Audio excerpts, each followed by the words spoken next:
In today's video, I'm going to teach you how to hide a row in Smartsheet.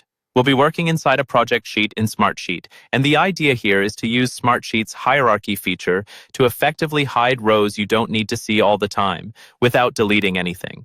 This is really helpful if your sheet is getting long or cluttered, but you still want to keep certain information accessible when needed. First, open your project sheet in Smartsheet and make sure you're in the grid view.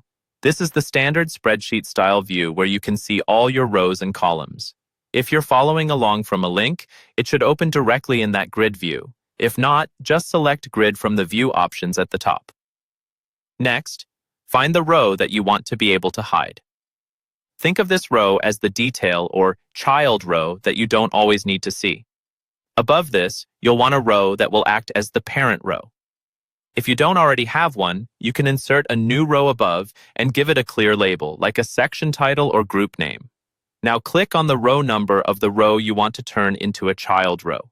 This is the gray box on the far left side of the sheet for that specific row.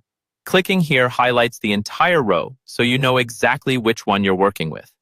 With that row selected, look for the hierarchy controls in the toolbar. You should see an option that says Make Child Row, or an indent icon that moves the row to the right. Go ahead and click that. When you do, the row will shift slightly to the right underneath the row above it. That means it's now a child of that parent row. Once the row is a child, you'll notice a small expand or collapse icon next to the parent row, usually a plus or minus sign.